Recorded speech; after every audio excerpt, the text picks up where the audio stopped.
질문을 하기 전에 두 분 박사님한테 제가 또 우문이라고 그래야 되나? 이걸 하나 여쭤보고 싶은데 10월에 한국형 발사체 누리호가 발사됩니다. 성공할 확률을 어떻게 보세요, 문 박사님? 저희는 천문연구원이 어떻게 보면 한국 형제기관이기 때문에 저는 일단 뭐 로켓 전문가가 아니기 때문에 확률을 예측하기는 어렵고요. 이 박사님. 그냥 잘 됐으면 좋겠습니다. 그러니까 저는 사실은 개인적으로 네. 이미 성공했다고 생각합니다. 아 그래요? 네, 이게 사실 로켓을 발사 준비를 해서 네, 한 번에 쏴서 바로 완벽하게 성공한다는 사실 없거든요. 맞습니다. 그러니까 지금 설사 10월에 발사가 조금 뭔가가 잘못된다 하더라도 지금까지 진행된 단계들이 있거든요. 그 단계들이 어디 가는 게 아니기 때문에 네. 그리고 그 단계는 순수한 우리의 기술로 이루어졌기 때문에 이 단계만으로도 충분히 성공이라고 표현할 수 있고 실제 이제 미국 같은 경우도 화성 탐사선을 보냈는데 뭐 추락을 하기도 했거든요. 네. 그렇다 해도 실패라는 표현을 쓰지 않습니다. 네. 그 정도로 하면은 과정인 거죠. 그 과정이 중요한 거고 10월에 이게 너무 성공이냐 실패냐를 가지고 그 발사 자체가 어떻게 잘 되느냐 안 되느냐가 성공이냐 실패냐를 가름하는 기준은 아니라고 봐야 될 것 같습니다. 이 박사님 맞아요. 대답이 정답인 것 같아요. 저도 다른 데 가서 물어보면 이렇게 대답해요. 어떤 전문가들은 제가 이런 질문을 하면 20%다 이렇게 실제로 숫자로 네. 이게 뭐 확신하는 분들도 계세요. 근데 그런 이야기를 들을 때마다 저는 이제 과연 그럴까 아무도 모른다. 일단은 쏴봐야 안다. 네. 뭐 쏴봐야지만 실패든 성공이 나올 수 근데 있는데. 아까 미국 같은 경우도 처음에는 굉장히 네. 수모를 당할 정도로 실패를 한 경우도 있고요. 네, 그러니까요. 사실 지금 여기에서 또 중요한 게 지금 이제 한국형 발사체 누리호 이후에 이제 우리가 준비할 것들은 지금 국가하고 민간의 이런 협력 체제가 상당히 중요할 텐데 이 박사님 이런 부분들은 우리가 어떤 식의 준비가 필요할 것 같으세요? 아까 말씀하셨다시피 이제 심우주 탐사 같은 경우는 나사가 주도하듯이 그런 부분은 이제 아무래도 수익과 직결되기에는 굉장히 거리가 멀거든요. 네. 그러니까 그런 분야는 국가가 주도할 수밖에 없고요. 그러니까 그렇죠. 우리나라도 뭔가 우주 계획을 세울 때 계속 당장의 이익이 어떠냐 이런 걸 따지기보다는 국가 입장에서는 좀 더 장기적이고 좀 미래를 개척해 나가는 그런 프로젝트를 주도를 하고 민간의 경우가 좀 더 이제 현실적인 그런 기술들을 응용을 하거나 활용을 해서 새로운 기술들을 산업에 접목시켜 나가는 그런 쪽으로 나가는 게 가장 좋지 않을까 생각을 하고요. 그리고 실제로 우리나라 같은 경우도 지금 인공위성들이 굉장히 많이 올라가게 되거든요. 앞으로는. 그러면은 이제 발사를 하고 그 인공위성을 만들고 이런 것만 우주 산업이 아니고 거기서 굉장히 많이 생성되는 데이터들이 있거든요. 데이터를 어떻게 활용하고 네, 그 운영할 데이터를 것인지. 실제로 이제 어떻게 내려받느냐도 문제가 될 거예요. 굉장히 많은 데이터들이 생산될 거기 때문에 네. 그런 과정이라든지 또 그 많은 데이터들을 어떻게 활용을 해서 우리가 이제 그 산업이나 이런 데 적용을 할 것인지 그런 연구를 민간들이 좀 주도적으로 하는 게 도움이 되지 않을까 싶어요. 알겠습니다. 그리고 이 질문은 안 할 수가 없는데 한국천문연구원 문 박사님도 아시다시피 지금은 구체화되지는 않았는데 다들 전 세계적으로 지금 2029년에 소행성 아포피스가 지구에 최근접하는 그런 어떤 계산이 나와 있잖아요. 그러면 2029년이면 지금 아직 시간적 여유는 많이 있는데 그럼 이 아포피스에 대한 연구가 진행돼야 될 텐데 아마 우리도 아직까지 정해지진 않았지만 과기부든 항우연이든 천문연이든 이런 아포피스 즉 지구 근접 소행성에 대한 연구 프로젝트도 염두에 두고 계실 텐데 앞으로 여기에 대한 계획들이 좀 뭐 러프하지만 뭐 확정적이지 않더라도 이런 흐름들이 필요하다라는 부분이 있다면 좀 지적해 주시면 어떤 것들이 네. 있을까요? 네, 정 기자님 말씀하신 것처럼 앞으로 8년 후죠. 네. 2029년 4월 공교롭게도 4월 13일에 금요일인데요. 네, 한국 시간으로는 토요일 새벽입니다. 정지 궤도 위성보다 낮은 고도로 41,600km 상공을 지나가게 되는데요. 네. 그때 마침 가장 근접하게 되는 유럽이나 아프리카에서는 맨눈으로 볼 수 있습니다. 이때 소행성의 궤도가 바뀌고요. 자전축이 틀어지고 그 다음에 소행성 한쪽 끝에서 다른 한쪽 끝까지 느끼는 중력이 다르기 때문에 산사태가 일어나고 이제 표면이 드러나고 하는 일들이 일어날 걸로 지금 예측하고 있습니다. 그래서 저희 천문학계에서 많은 나라들이 관심을 가지고 있는데요.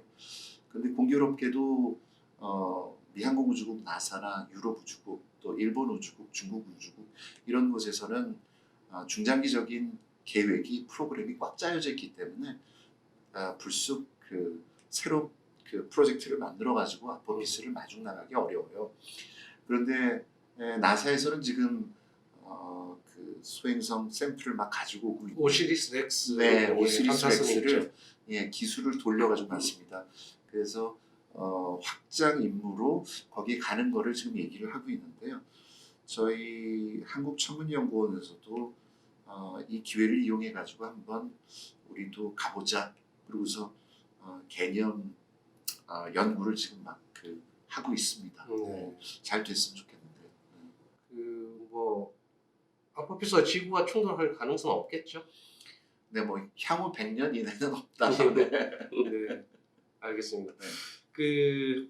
말씀하셨다시피 지금 대선 국면에서 가장 중요한 게 우주청 설립, 우주와 관련된 정부 조직 개편인 것 같은데 일각에서는 우주청만 설립이 된다고 해서 우리나라 우주 기술이 갑자기 뭐 선진국에 들어서고 그러진 않을 것이다라는 이야기가 있어요. 아까 문 박사님이 말씀하신 것처럼 이 철학과 비전이 되게 중요하다. 그리고 국민적 공감대를 형성하는 게 되게 무엇보다 필요하다는 이야기가 나오는데 이 박사님은 부처에 직접 계셔 보셨으니까 그 부분에 대해서는 좀 어떻게 조언해 주실 말씀이 없으신가요? 말씀하신 대로 우주청을 설립한다고 되는 게 아니거든요. 그런데 이제 지금 현재 논의는 그냥 우주청 설립 이외에 좀 구체적인 방향성이라든지 말씀하셨듯이 철학이나 비전 같은 거라든지 그런 데 대한 논의가 이루어지지 않고 있다 보니까 현장에서도 또 이게 괜히 뭔가 가버넌스만 복잡해지고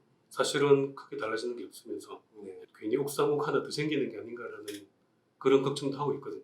그러니까 우주청 설립을 해서 우주 전체 거버넌스를 잘 관리한다는 방향 자체는 좋은데 어떻게 하면 정말 이게 현장에 도움이 되고 실질적으로 철학과 비전을 제대로 세우면서 그 구체적인 대안, 실제로 이제 우주청을 만들려면은 이제 우주 연구를 하고 있는 천문연구원이라든지 항공연이라든지 이런 곳을 어떻게 활용하고 또 어떻게 서로 이제 일부는 또 흡수해야 될 경우도 있을 거고요. 그런 부분에 대한 좀 구체적인 논의가 진행이 되면서 그냥 기관 하나 만들었다라고 할 게 아니고 좀 준비를 잘해서 차근차근히 만들어갔으면 좋겠습니다. 우주 전담 기구가 만들어져야 하는 배경 중에 하나로 대부분의 사람들이 지적하는 중에 과기정통부에는 우주 담당 국장이 있잖아요. 그대 공공정책. 그대 공공정책관이 있는데 너무 자주 바뀌어가지고 정책에 일관성이 없다.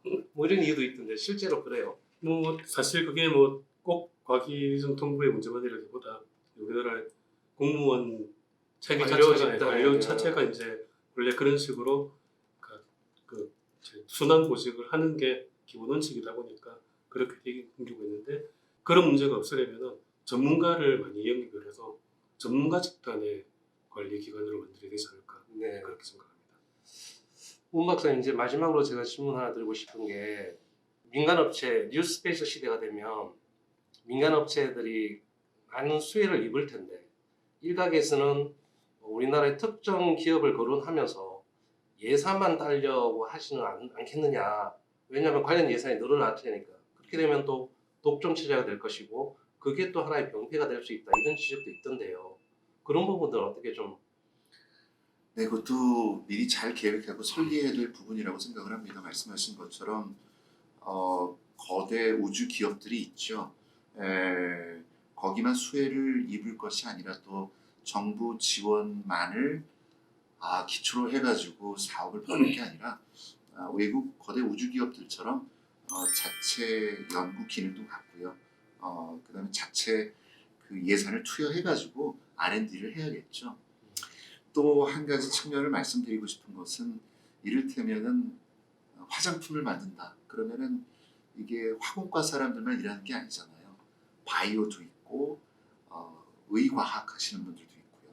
또 이번에 코로나 퇴치하는데 바이러스 그러니까 지시약하고 치료약 만드는 분들만 일하시는 게 아니잖아요. 수학자들이 그 모델링을 하고 얼마나 어떻게 적화할 것인가 연구를 하기도 하고요.